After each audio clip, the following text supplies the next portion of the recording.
Olá, o tema da palestra de hoje é a lei do amor. Quando a gente fala em lei do amor, aqui conforme os fundamentos teosóficos, não estamos falando de uma lei criada pela política, né? Uma prescrição de conduta, né? Mas de uma lei no sentido de lei da natureza, né? Algo necessário, né? Que se mostra como uma realidade necessária, né? Com fundamentos na natureza. E então, com base nos fundamentos teosóficos da realidade, preparei essa palestra de hoje.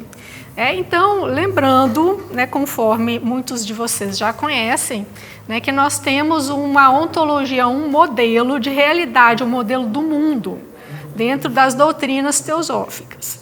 E esse modelo, então, ele parte de um princípio uno que existe antes da manifestação do mundo, antes de um mundo ser mundo, antes de um mundo surgir, e ele subsiste durante a manifestação do mundo. Ele é um substrato da realidade, como se fosse um pó ou um barro, né, ou uma argila, que durante os períodos de repouso do universo ele está sem formas, né, como uma nuvem enorme de poeira, e então, de tempos em tempos, existe uma manifestação cíclica do universo, de um cosmos que se expressa como um conjunto de formas, como um sistema. Então, esse primeiro princípio nós chamamos de uma linguagem mais técnica de Parabrahma e Mula Prakriti, que significa espírito e matéria, mas não espírito como nós conhecemos no senso comum, há um espírito que desencarnou, não, um espírito com uma energia universal e a matéria, então, como raiz da matéria, como nós conhecemos, uma matéria sutil. Então, essa massa sem formas, né, chamamos espírito-matéria, é uma energia, né, e os mestres também chamam isso de espaço e movimento, né, esse espírito que subjaz e que existe antes da manifestação é um espaço dotado de movimento, de uma vibração, de uma pulsação, que faz mover, então, uma pré-matéria, uma raiz de matéria que é invisível aos nossos olhos, e nesse mover ele vai juntando, né, um monte de poeira, de átomos, e aí, então, o pensamento divino, que com base num conjunto de formas criadas em universos anteriores, conforme nós temos aqui um modelo de cosmogonia teosófica, o pensamento divino, ou então aquele ente que vai governar ou vai construir, né, um novo cosmos, né, um universo manifestado, ele vai pegar essa raiz da matéria, vai começar a aglomerar em formas, né? Então nós temos um universo que começa a surgir até se tornar um universo como nós conhecemos, um cosmos ordenado. Mas essa base do universo manifestado, ela continua existindo e subsistindo dentro, né, desse palco, desse cenário que é o mundo. E essa raiz, então, esse espírito-matéria, ele pode ser conhecido até certo ponto, né, segundo os nossos instrutores, os Mahatmas, os instrutores da teosofia, até a raiz da matéria, que além dessa raiz da matéria, que é a matéria primordial, é impossível atingir, né, esse espírito, né, esse espaço dotado de movimento. Mas existe, então, essas teorias e essa especulação a respeito dele. Então, depois desse período, né, de manifestação, que é o Manvantara, né, nós temos esse período de repouso. Então, no Manvantara, então, existem essas formas, o mundo das formas, que se manifesta, então, num cosmos ordenado como uma diversidade de formas dentro de uma unidade sistêmica. E essa unidade sistêmica, então, é a unidade desse conjunto de energia, né, ainda não densa, que nós chamamos espírito-matéria, e nesse contexto da palestra de hoje, nós vamos chamar de amor.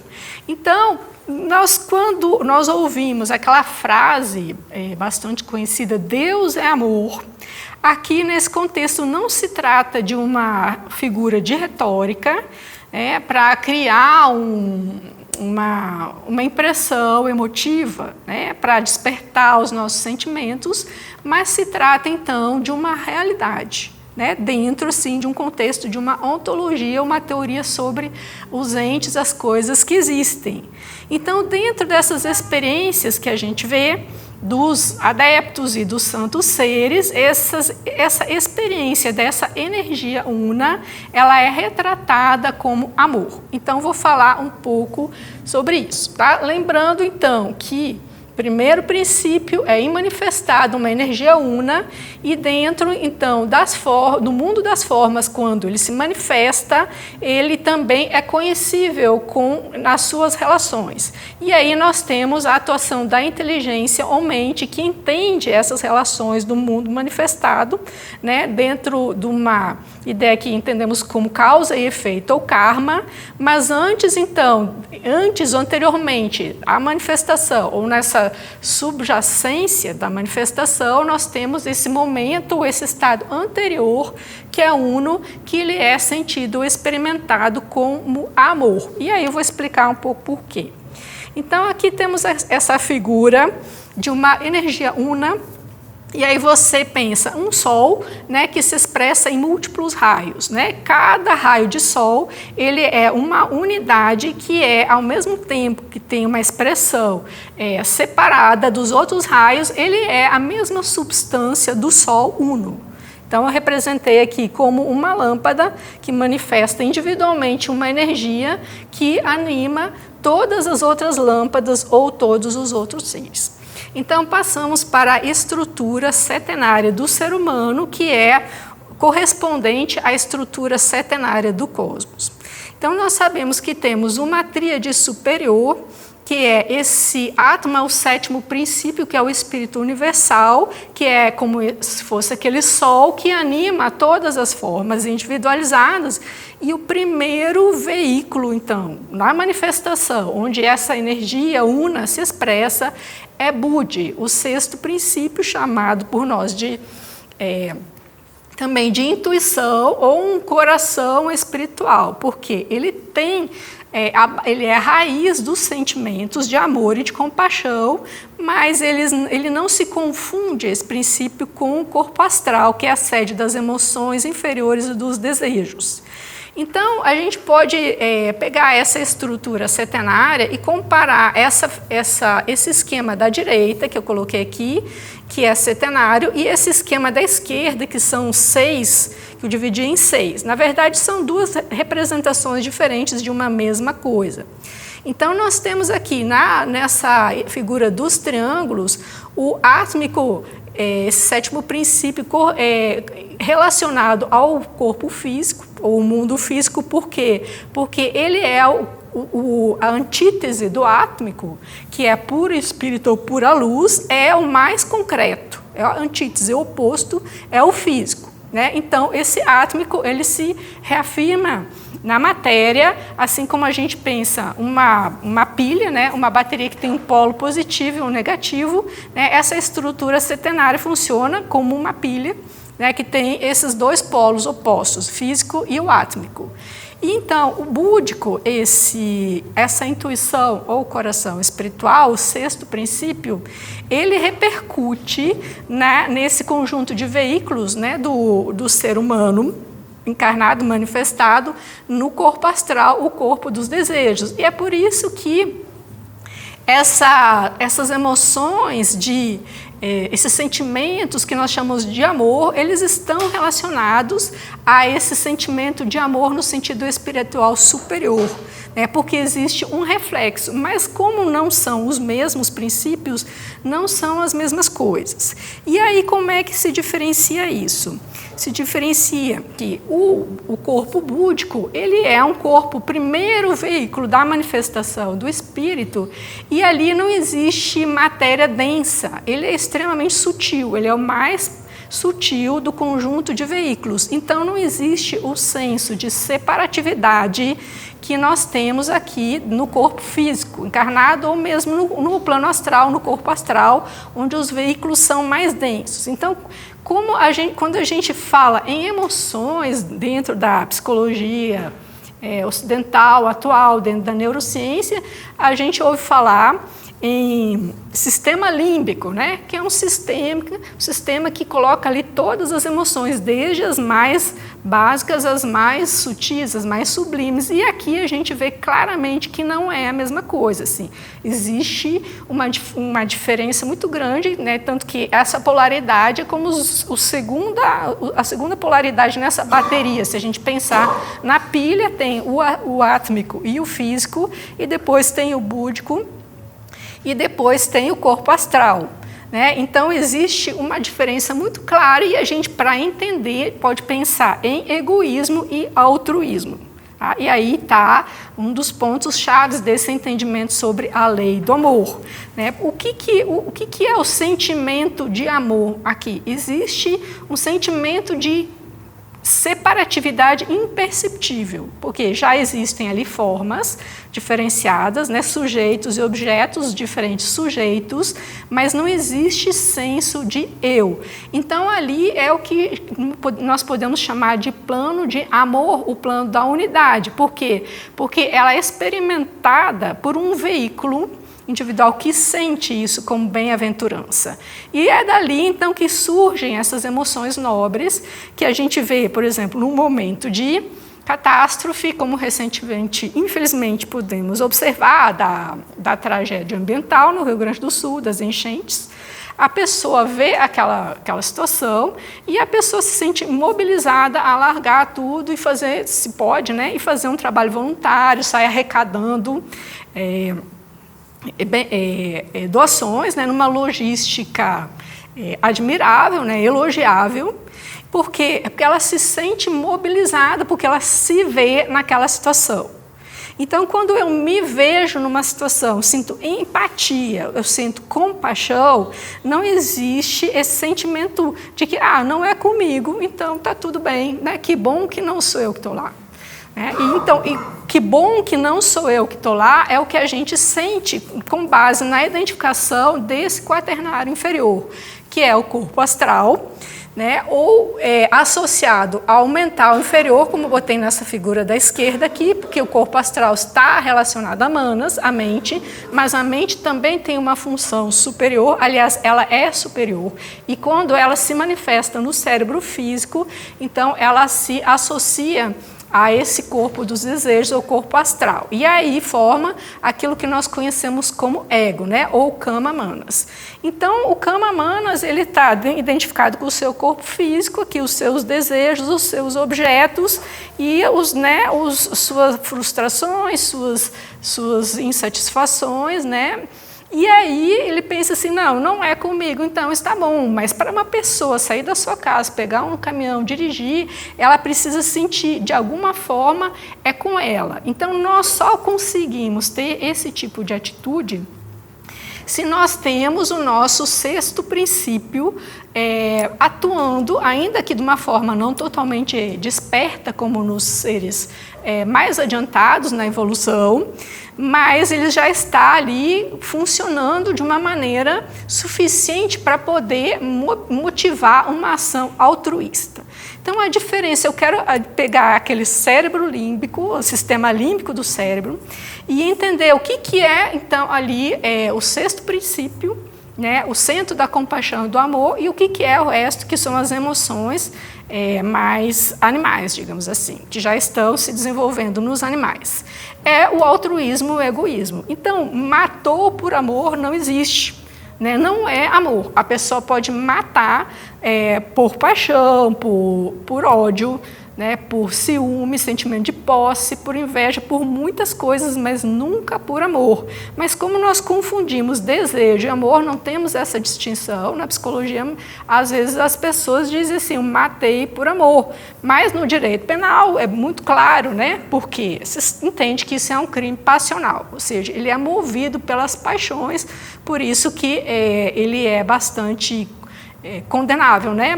Bastante repreensível, porque não existe nenhum motivo nobre ali de, por exemplo, matar como legítima defesa ou para salvar a vida de outra pessoa. Não, ele é totalmente egoísta. Tá? Então, quando nós vemos assim a mãe, né, cuidando do seu filho, geralmente, na maioria dos casos, e o Paramahamsa Yogananda, o autor desse livro aqui, que eu gosto de citar, para mostrar as experiências de consciência cósmica, ele diz que há uma lei divina que manda os pais, né, que faz com que os pais amem os seus filhos. E a mãe, especialmente, então, ela vê aquela pessoinha saindo do corpo dela, ela não sente separatividade entre ela e o filho. Então, a mãe está disposta a tirar a comida do seu prato para dar para a criança. Né? Enquanto você vê os homicídios passionais, a pessoa tira a vida do outro, né, por causa da frustração dos seus desejos. Uma coisa é a contrária da outra. Então, aqui nessa figura do centauro, nós vemos, né, de uma forma resumida esse quaternário inferior, o corpo físico, seus princípios e os desejos animais, então uma parte superior, racional, em desenvolvimento, apontando para o espírito. Então, nessa visão teosófica, como eu falei, né, Deus é amor, não é uma figura de linguagem, isso é um fundamento ontológico. E nós temos, então, essa frase aqui de Helena Blavatsky, que diz: o magnetismo do amor puro é a origem de toda coisa criada. Isso é fácil de entender, tomando como base essa estrutura do universo, que mostra que tudo parte, então, desse espírito matéria, e é essa energia, essa força que move todas as coisas. E ela é experimentada, então, como unidade, porque ela é una e a divisão só aparece no momento da manifestação do mundo. Aqui eu trouxe, então, algumas frases que eu achei interessante comentar a respeito do amor, de um livro que eu gosto muito, chamado Despertai, Filhos da Luz. É de autoria de 2 místicos anônimos, vocês podem pesquisar, encontrar na internet. E ele reforça essa mesma ideia que eu já apresentei aqui. Eu vou destacar algumas frases. O amor é a força mais poderosa do universo e tudo existe pelo amor. Como eu falei, essa energia primordial, né, que é essa vibração, ela é, em primeiro lugar, experimentada por esse corpo búdico, que ele vai sentir isso como um amor, essa unidade, essa não separação entre a mãe e o filho, né, entre o amante e o amado, e entre todos aqueles seres que chegaram a esse nível de experiência do 6º princípio, como eu vou citar alguns exemplos daqui para frente. Ele diz mais: o amor é o ritmo em cada átomo, é o pulsar de cada coração. Por quê? Porque aquele espírito matéria, ele tem um movimento, e esse movimento, ele é uma pulsação, essa vibração. Então, esse movimento, essa vibração que mantém, é o primeiro motor do mundo manifestado. Essa vibração mantém o mundo existindo e funcionando. O amor é todo poderoso, amai sempre e cada vez mais, em breve tereis o poder criado pelo amor. Empregado esse poder e compreendereis a força latente, empregai esse poder e compreendereis a força latente no universo. O amor é divino em tudo, e quanto mais intenso for esse amor, mais a divindade manifestar-se-á em vós, e através de vós a outros atingirá. Não existe lei superior à do amor. Olha só, isso é interessante, porque eu coloquei naquele primeiro slide aquela ordem da manifestação cósmica. Primeiro, o absoluto, né, com aquela matéria primordial, una, aquela massa una, e depois, então, surge o mundo das formas com as relações entre as formas, relações de causa e efeito. Então, a lei do amor, que ele diz assim, é uma lei física, essa realidade, a gente pode pensar até na química, por exemplo, a lei de Lavoisier, na natureza nada se perde, nada se cria, tudo se transforma, é uma expressão de algo que é desse jeito. Então, isso é superior, a lei do amor é superior à lei do karma. Então, a unidade é anterior ao mundo manifestado e a lei do amor, ou a lei da unidade, ela é superior ou anterior à lei do karma, que é a lei da causalidade entre as diversas formas manifestadas. O amor é o poder que dirige o mundo. Tudo quanto é feito por sua causa tem atrás de si a lei universal. Não deveis confundir sentimentalismo com amor. Só existe amor quando há vontade de prestar auxílio. Essa frase tem a ver com essa ideia que eu expliquei da pessoa se mobilizar para fazer uma super logística para ajudar os irmãos que estão ali padecendo numa enchente, né, sair de casa e se sacrificar porque a pessoa não consegue ver aquilo sem sentir aquele sofrimento, ela tem empatia. E é interessante ver, e eu fiquei muito feliz em ver o comportamento, né, da população nessa catástrofe, diferentemente da pandemia, que a gente viu que muitas pessoas negaram, né, a pandemia e, como se diz, não estavam nem aí. Mas nessa enchente muita gente se mobilizou, né, porque não tinha assim, muito como negar aquilo que era visível. E eu lembro de ter visto uma pessoa dizendo assim, eu me sinto grato por poder ajudar. E aí isso reflete essas duas frases aqui, pulando aqui para a penúltima frase, onde há amor verdadeiro, não há lugar para demonstrações de reconhecimento, combinado com a vontade de prestar auxílio. A pessoa estava ali, ela não estava esperando alguém dizer, puxa, muito obrigado, você está me mandando donativos, né, me ajudando. A pessoa estava agradecendo por poder ajudar. Então, ali existe realmente amor, porque ela não estava pensando, né, no reconhecimento. E aí o que você vê, por exemplo, o exemplo da mãe, do filho, né, ou dos cônjuges, dos familiares, dos amigos, quando a pessoa vê o outro em dificuldade, ela não pensa assim, puxa, será que vai me agradecer? Ela quer ver o outro bem, ela quer ver a salvação do outro, porque ver a salvação do outro é o bem para ela. Então, não existe essa separação entre o eu e o outro no amor. E isso reflete aquela energia una que é a base, a nossa base, a base de todo o universo manifestado, inclusive dos indivíduos. Não deveis confundir sentimentalismo com o amor.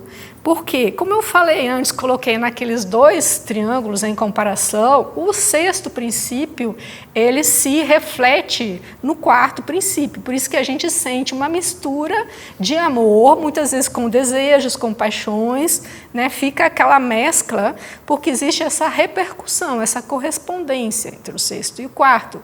Mas quando não existe vontade de prestar auxílio, significa apenas que aquele sexto princípio mobilizou o quarto e ele teve uma expressão. E esse é o sentimentalismo.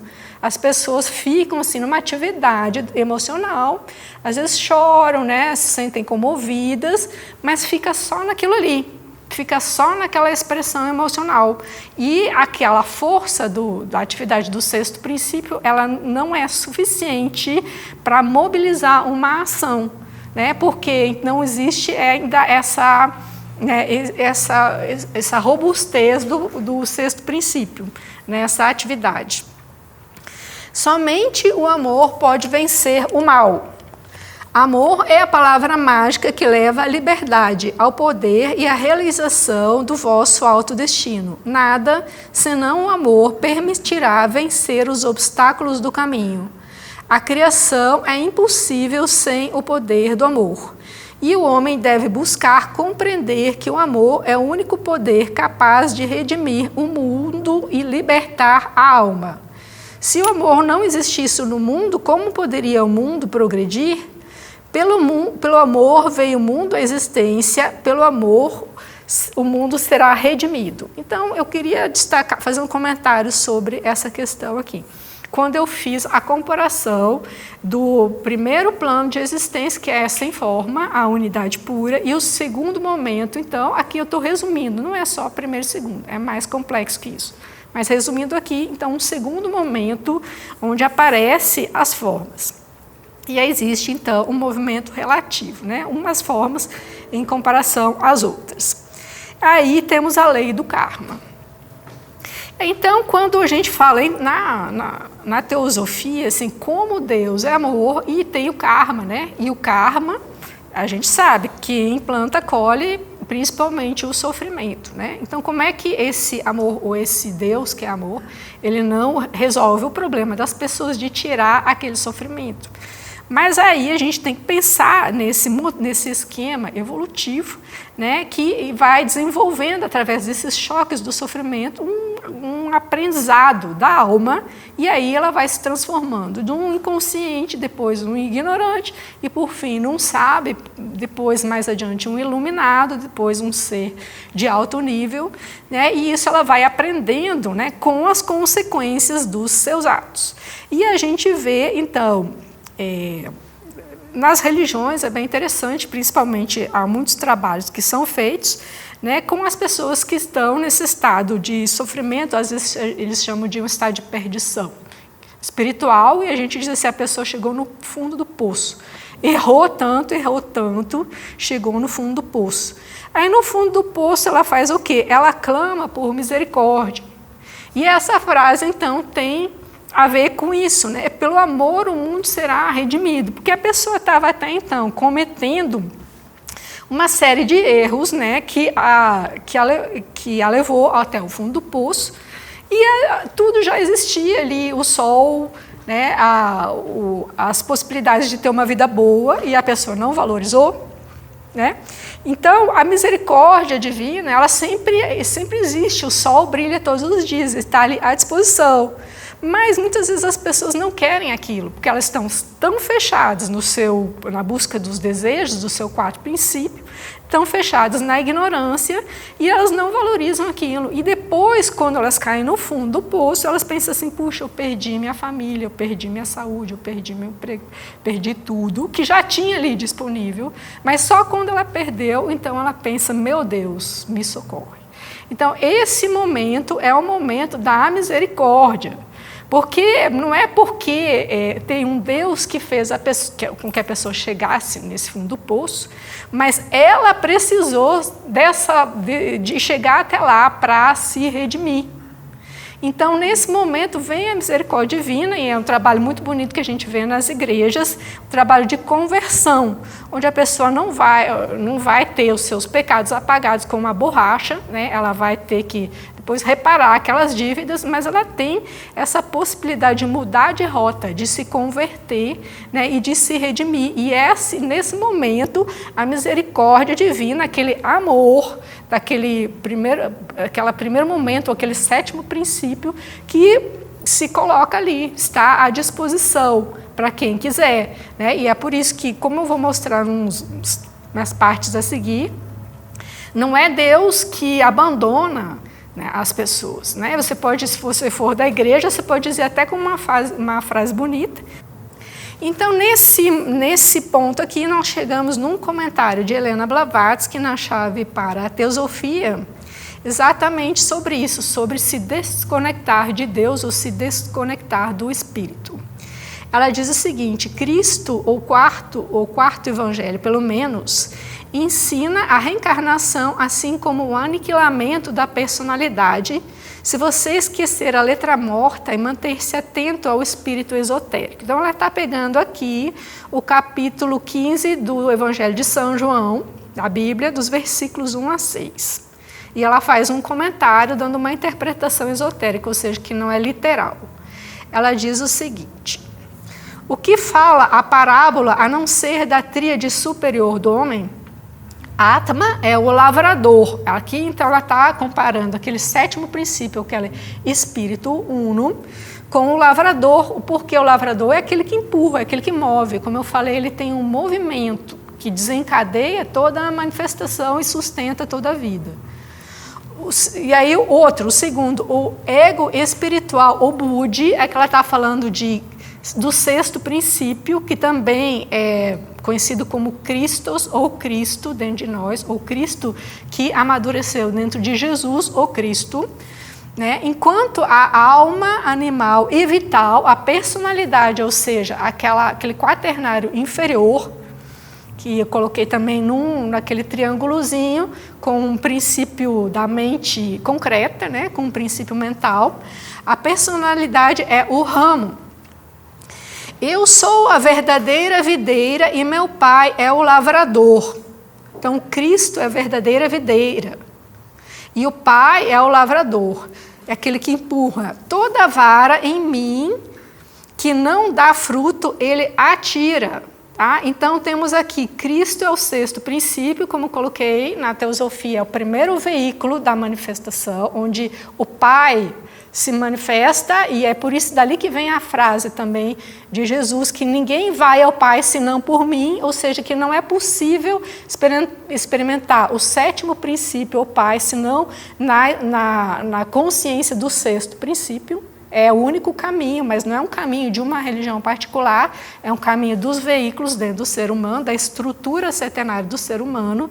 E aquele que toda vara que em mim, ou seja, que não dá fruto no sexto princípio, né, ou no Christus ou em Budi, ele atira, o Pai atira. Como a vara de si mesma não pode dar fruto se não estiver na videira, assim também vós, se não estiverdes em mim.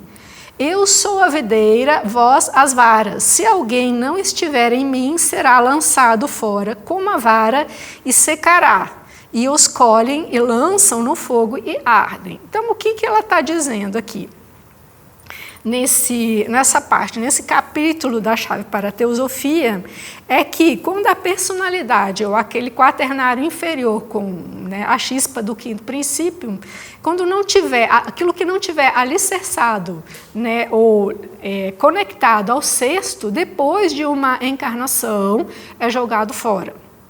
Então, aquela personalidade, ela é jogada fora, geralmente é jogada fora aquele bagaço de personalidade com os princípios inferiores, aquele material dos princípios inferiores, eles vão se dissolver ali no cama louca, que no cristianismo chama o purgatório, vai purgar aquele material inferior, e aquela essência benéfica de tudo que é de bom, de superior, de divino, de amor e do pensamento mais abstrato e puro, aquilo ali fica então retido nesse sexto princípio. Então, existe uma comunhão daquilo que é da essência do quinto, essência superior do quinto princípio, que se conecta ao sexto princípio, que é a videira, o Cristo. Né? E aquilo que não for de natureza superior é simplesmente eliminado. Então, se aquela pessoa não produziu nada de superior durante uma encarnação, todo aquele ramo seca. Né? Ele é jogado fora. E ela diz, então, que esse é o significado esotérico dessa parábola. E aí, mais uma parte adiante, ela diz assim, mas se apesar de todos os seus esforços, ou seja, da tríade superior, a sua voz, que é a voz da nossa consciência, foi incapaz de penetrar através do mundo da matéria, então, a obtusidade dessa última, né, dessa parte inferior, esse quaternário inferior com a faísca do quinto, resultante da natureza imperfeita do material, classifica-se como um outro fracasso da natureza. Isso é para mostrar o quê? Que, na verdade, assim, só existe essa existência real mesmo, aquilo que vai sobreviver ao longo dos milênios, tudo aquilo que tiver alicerçado, aquilo que tiver na videira, né, aquilo que tiver fundamento nesse espírito divino. Aí, seguindo o capítulo 15 de São João, já não tem mais um comentário da Helena Blavatsky, que já não é do livro, mas eu fui pegar na Bíblia. Ele fala ali sobre o amor. Interessante isso, né? Porque vocês podem ter pensado assim, puxa, você começou uma palestra sobre a lei do amor, mas agora você está falando sobre a morte. O que tem a ver o amor com a morte, né? Com os estados do pós-mortem? Mas a gente vai ver que tudo aquilo que é eterno, como já vou mostrar numa passagem da carta dos Mahatmas, tudo o que é eterno é o sentimento que tem a ver com o amor. Tudo o mais perece. Né? Então, aqui, por isso que tem a ver com a morte, porque a morte é uma reciclagem, né, daquilo que é sugado, com a essência que é extraída de uma vida. Então, Jesus diz assim, está falando aos seus discípulos, Como o Pai me amou, também eu vos amei a vós. Permanecei no meu amor. Agora, esse versículo 10, eu sublinhei porque ele tem a ver com o quinto princípio, né? Estamos falando de uma estrutura setenária. Se guardardes os meus mandamentos, permanecereis no meu amor, do mesmo modo que eu tenho guardado os mandamentos de meu Pai e permaneço no seu amor. Mas o que tem a ver os mandamentos com o amor, né? Porque os mandamentos são ideias produzidas pelos pensamentos, que tem a ver com a conduta, que é daquela parte criada do universo, e mais uma criação assim, humana, uma instrução de um ser, talvez um pouco além do humano, tendo em vista que o amor mesmo ele é eterno e incriado. Nós não criamos o amor nunca, né? Ele que nos criou, ele existe, é algo em si mesmo. Né? Mas por que ele diz assim, se guardardes os meus mandamentos? Aí tem a ver com código de conduta, com interpretação, com pensamento, com algo mental. E por que então teria que Deus, se guardardes os meus mandamentos, permanecereis no meu amor, do mesmo modo que eu tenho guardado os mandamentos de meu Pai, permaneço no seu amor. Parece que a gente pula assim para uma ideia de um Deus pessoal, né? Aquele Deus do Antigo Testamento que é irado, que castiga, que dá prêmios. Então, se você não seguir os mandamentos, né, você não vai mais ser amado por Deus. E aí a gente tem na filosofia teosófica, né, na teosofia, uma outra ideia desse Deus subjacente, né, que ele apenas é a base da manifestação, mas ele é um imanifestado. Agora, como é que a gente resolve, então, esse aparente paradoxo, ou conflito, ou dificuldade? Resolve pela teoria dos 7 princípios, né? Que é uma teoria que resolve, como uma chave, muitos problemas. Que aí a gente entende por que nós precisamos desenvolver uma estrutura setenária. E dentro dessa estrutura setenária, como se fosse um edifício de 7 andares, nós temos o 5º andar, que é a mente. Então, existe uma necessidade de um desenvolvimento mental, uma mente, um discernimento que guia a conduta, senão isso não funciona. Então, eu vou passar a falar dessa ideia daqui para frente. Mas, assim, segue qual é, ele continua falando qual é o mesmo mandamento, o que realmente importa. O meu mandamento é este, que vos ameis uns aos outros, assim como eu vos amei. Ninguém tem maior amor do que este, de dar a alguém a sua vida pelos seus amigos. Aí ele já estava falando do sacrifício dele. Como eu falei, a diferença entre o 6º e o 4º princípio é que no 6º princípio a pessoa é capaz de dar a sua vida para salvar o outro, ela sai do seu conforto, ela abre mão de todas as suas conveniências, porque ela tem a total identificação, ela tem um senso de unidade com aquele outro. Né? E no 4º princípio é o contrário, assim, um sujeito agride o outro porque não atendeu o meu desejo, é o oposto. Isto eu vos mando, que vos ameis uns aos outros. E aqui então eu trouxe outra passagem de Mateus 25, os versículos de 35 a 40, sobre a unidade, onde Jesus fala sobre a unidade. Porque tive fome e destes-me de comer, tive sede e destes-me de beber, era estrangeiro e hospedastes-me, estava nu e vestistes-me, adoeci e visitastes-me, estive na prisão e foste-me ver. Então os justos lhe responderão, dizendo, Senhor, quando tivemos com fome e te demos de comer, ou com sede e te demos de beber? E quando te vimos estrangeiro e te hospedamos, ou nu e te vestimos? E quando te vimos enfermo ou na prisão e fomos ver-te?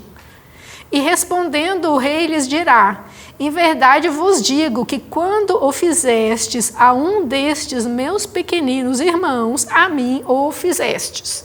Tá? Ele está falando então da unidade dele. Ele falou com o Pai e com todos os criaturas manifestadas, né? Ele está se referindo o Pai àquele substrato uno. Então, qualquer uma das formas do universo manifestado é o Pai e é Ele. né? E ele conhece isso através do sexto princípio, ele, o Cristo. Em João 10:30, Jesus diz: eu e o Pai somos um. Então ele já falou que ele é todos aqueles e ao mesmo tempo ele é um com o Pai. E em João 17, versículos 19 e 23, Jesus ora por todos os crentes, aqui mais uma vez, ele fala dos outros. Em favor deles eu me santifico para que também eles sejam santificados pela verdade. Aqui ele vai falar da possibilidade de todos terem essa experiência de unidade. Minha oração não é apenas por eles, rogo também por aqueles que crerão em mim por meio da mensagem deles, para que todos sejam um, olha só, para que todos sejam um, Pai, como tu estás em mim e eu em ti. Então ele sabe que o plano de evolução é que todos os seres individuais cheguem a esse estado de poder se perceberem como um com o Pai e um com todos os outros. Que eles também estejam em nós, para que o mundo creia que tu me enviaste. Dei-lhes a glória que me deste, para que eles sejam um, assim como nós somos um. Eu neles e tu em mim. Que eles sejam levados à plena unidade, para que o mundo saiba que tu me enviaste e os amaste como igualmente me amaste. Então, existe esse amor, esse substrato que é o Pai que está em todos. E todos, então, têm essa possibilidade de experimentar. Então, como um complemento a essa experiência de Jesus, eu trouxe, então, a mesma experiência de uma outra religião, ou seja, do hinduísmo, que é de um yogi que eu costumo citar nas minhas palestras, porque ele tem uma experiência de êxtase ou de unidade muito bonita, escrita de uma maneira poética. Então, isso aí se compara e complementa essas declarações de Jesus. Então, nessa experiência de êxtase, que ele entra nesse estado de comunhão, ele diz assim: o meu corpo tornou-se imóvel como se tivesse raízes, o alento saiu de meus pulmões como se um imã enorme o extraísse. Instantaneamente, o espírito e a mente romperam com sua escravidão ao físico e jorraram de cada um de meus poros como luz perfurante e fluida. A carne parecia morta e, contudo, em minha intensa lucidez, eu percebia que nunca antes estivera tão plenamente vivo.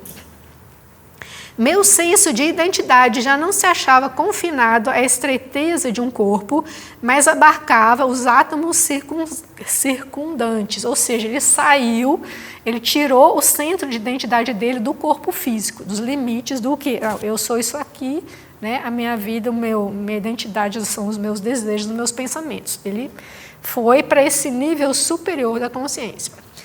A luz unificadora alternava-se com materializações de forma e as metamorfoses revelavam a lei de causa e efeito na criação. Então, vocês lembram que eu coloquei ali como um segundo momento o universo manifestado com a lei de causa e efeito.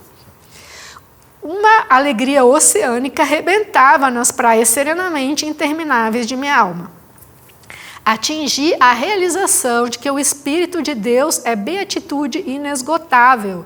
Seu corpo compreende incontáveis tecidos de luz. Agora vocês reparem que às vezes ele fala o Espírito de Deus, às vezes ele fala eu. Ou seja, ele não consegue diferenciar ali entre eu, que é ele, e o Espírito de Deus, e nem todo aquele universo.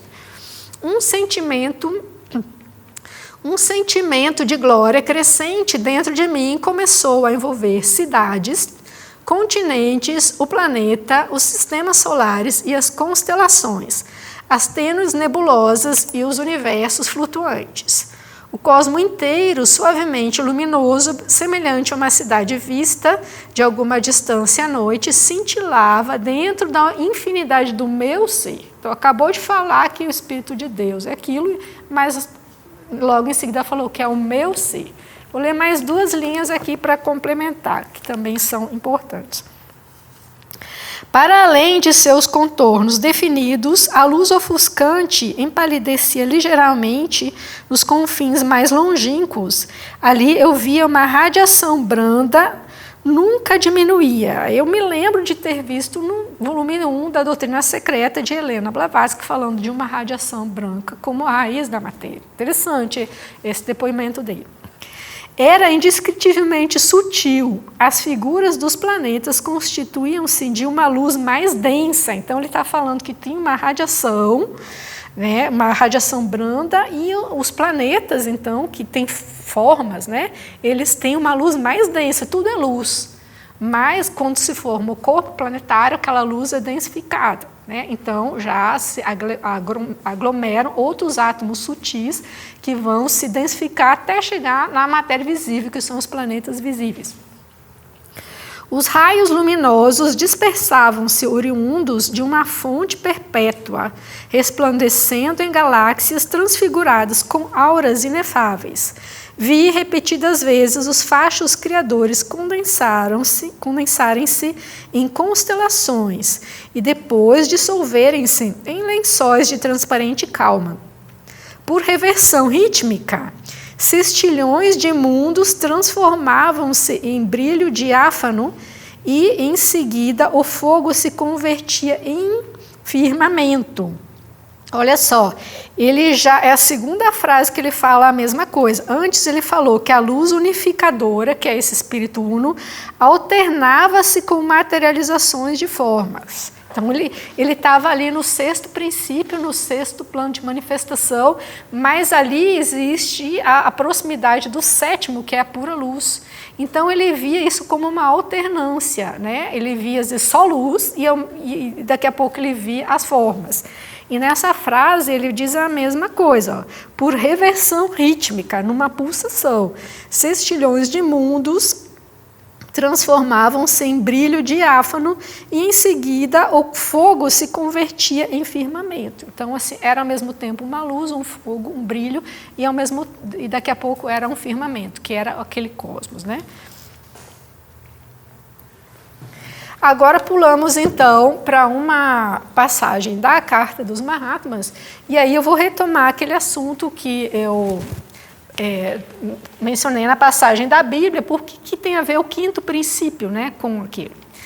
Então, o Mahatma Kustume fala na carta a Syned, esqueci de botar o número da carta aqui, mas está no volume 1, página 326, amor e ódio são os únicos sentimentos imortais, os únicos sobreviventes da destruição do Yedama, ou mundo fenomênico. Então, assim, quando se dissolve o mundo fenomênico, né, o que sobra? Sobra o amor, ou então a contenção do amor. Por que o ódio, né, nessa escala, assim, dos tipos de amor até os tipos de reversão, por que o ódio é eterno? Porque ele é um bloqueio do amor.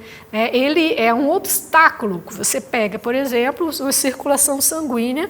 Se eu amarrar uma corda aqui, o meu braço vai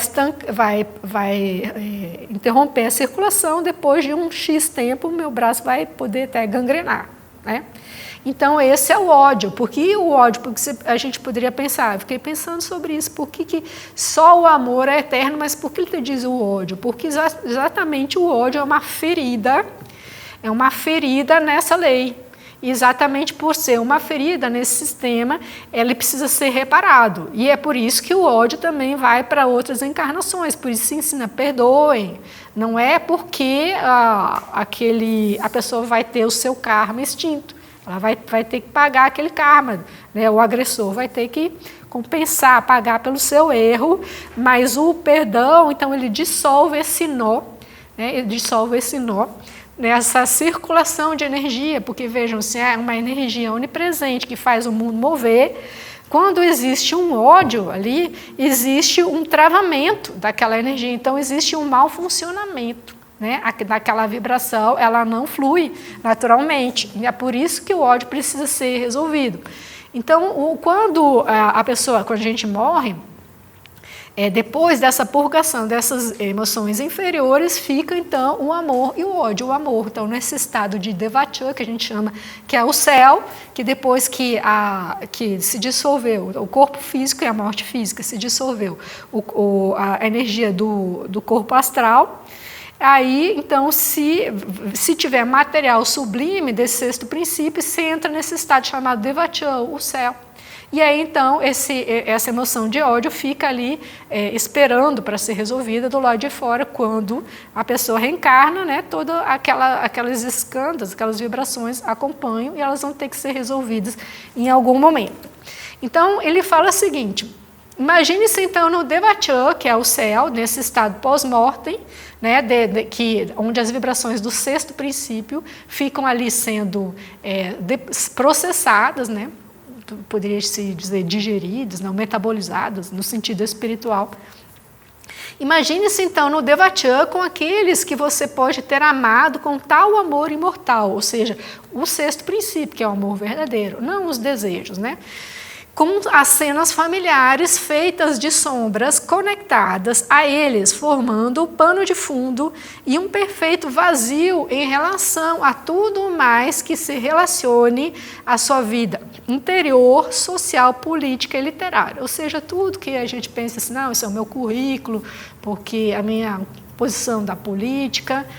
Então, essas brigas de política, são sérias, que a gente leva a ferro e fogo a qual partido político, né, ideologia política, tudo isso vai para o beleléu. O que vai sobrar se tiver ódio. Né? Se ficou o ódio ali na história da política, isso sim vai sobrar, né, para ser resolvido. Agora, quem ganhou a eleição, quem perdeu, quem estava, né, melhor, quem era melhor ou pior, conforme a gente acha, isso tudo desaparece, né, junto com aquele galho, né, aquele ramo. Então fica só aquele sentimento do sexto princípio, que fica ali no Devachan. E aí, pulando uma parte que eu tirei, lá onde não há consciência de um mundo externo, ou seja, no Devachan não há um mundo objetivo, existe esse estado subjetivo de processamento desses sentimentos do sexto princípio, essas vibrações do sexto. Não pode haver discernimento para marcar as diferenças e, portanto, não há percepção de contrastes entre monotonia e variedade. Ou seja, ele estava explicando ali para o Sinnett que ali não há tédio, né? Porque a pessoa pode ficar 1000 anos no Devachan. Eu acho que o Sinnett estava preocupado se a pessoa ia ficar entediada ali, 1000 anos com aquela cena. Ele disse que não tem tempo ali, né? Não existe um contraste objetivo para a pessoa, né, perceber se está entediante ou não, mas existe assim uma vivência lúcida daquele sentimento, né, daquela experiência que foi produzida no mundo terreno. Agora, a parte que tem a ver com o quinto princípio aqui, ó, que eu sublinhei, nada fora daquele sentimento imortal de amor e atração simpática, cujas sementes são plantadas no quinto princípio. Ali está a chave da história, né? Porque as sementes do amor são plantadas no quinto princípio, e aí isso responde àquela passagem ali da Bíblia de que Jesus diz assim: eu sigo os mandamentos do meu Pai. Né? Siga os meus mandamentos, eu sigo os mandamentos. Porque ali ele diz assim, dá para entender claramente que a gente planta o amor na mente. Tá? Então, nas atitudes, nos pensamentos, a gente planta o amor. Isso aí parece difícil de entender. Mas ele explica, ó, cujas plantas florescem exuberantemente no quarto princípio. Claro, a pessoa sente aquele amor, ela tem uma série de emoções em cadeias, né, provocadas por aquele sexto, como eu falei. O sexto princípio, ele está relacionado ao quarto. Então, aquele amor, ele produz assim, uma série de manifestações emocionais, emotivas. Isso que ele chama de florescer exuberantemente no quarto e ao redor dele, ou seja, nesse mundo material, né? No mundo físico, mas cujas raízes devem penetrar profundamente no sexto princípio. Então, nós plantamos o amor no quinto princípio, nas nossas atitudes mentais, nas nossas condutas, né? Nas nossas ações, para que ele, então, floresça e fixe as suas raízes no sexto. Lembre da história da videira? né? Aquilo se fixa ali no Cristo, no sexto princípio, na videira. E é exatamente por isso, então, que existem os mandamentos, porque os mandamentos, as ações, os pensamentos, eles não podem criar o amor, porque o amor é incriado, ele é o Espírito, mas eles servem de amálgama ou de base para a manifestação do amor nessa estrutura setenária. Entende? Então, no prédio de 7 andares, entre o quarto e o sexto andar tem que ter o quinto. E esse quinto, então, é que o princípio da responsabilidade, ele tem que ser capaz de visualizar a sua ação e entender os resultados produzidos por essa ação. E é por isso que a lei do amor está ligada à lei do karma. Porque não existe funcionamento do sexto princípio sem o quinto. Tanto que a gente está numa fase de desenvolvimento mental atualmente na humanidade. Nós estamos desenvolvendo mais fortemente o quinto princípio, temos o sexto princípio já funcionando de uma maneira ainda sutil. No futuro vamos desenvolver mais o sexto princípio, mas nós precisamos ter o quinto princípio desenvolvido para entender como é que eu faço para ajudar. E o que causa mal? Então, se eu não tenho mentalmente o entendimento de que se eu agir de tal maneira, eu vou causar mal, destruir, esse amor ele não tem via de expressão. Ele pode ser só um sentimentalismo ou pode ser algo, um sentimento que não tem função se ele não está conectado à mente. Então, pode ser, por exemplo, uma pessoa muito boazinha, bem intencionada, que não tem entendimento, ela não sabe que, se ela serrar, por exemplo, uma pilastra de um edifício, porque está incomodando ali na garagem, ela vai fazer com que o edifício caia e vai matar um monte de gente.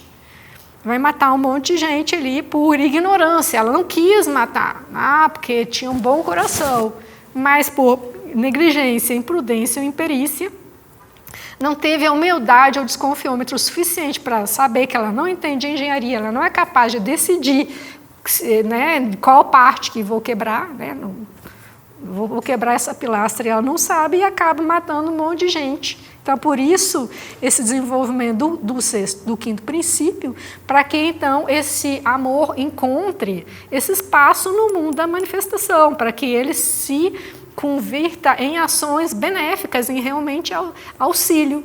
Como disse aquele dos 2 irmãos, texto dos 2 irmãos, só existe amor onde existe vontade de prestar auxílio. Agora, se eu não sei, se eu não tenho entendimento, discernimento para saber o que vai ajudar em cada situação, então aquele amor não tem via de expressão.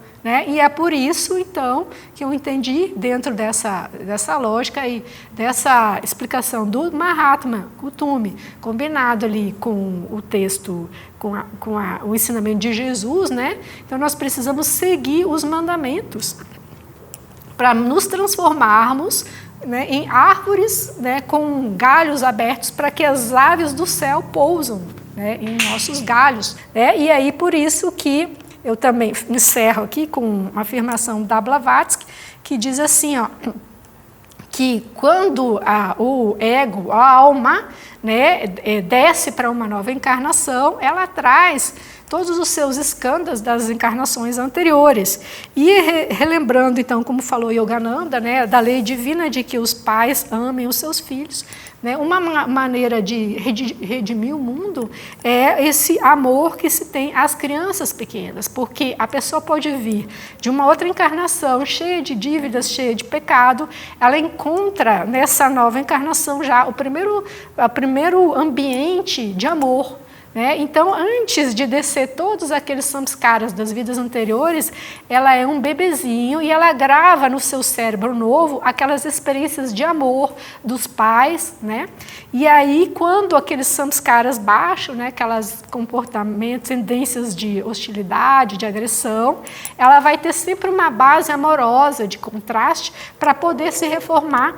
Eu lembro dos casos assim de polícia, que muitas vezes a polícia, os negociadores chamam a mãe do sequestrador para ajudar ali na negociação, e às vezes funciona. Por quê? porque aquela presença da mãe, ela remete àquelas memórias infantis primeiras de afetividade, de amorosidade, e isso toca o quê? Cutuca lá no princípio búdico, que muitas vezes está atrofiado por todo aquele entulho dos samskaras, das experiências karmas, né, que o karma colocou, né, que nasceu em condições difíceis, né?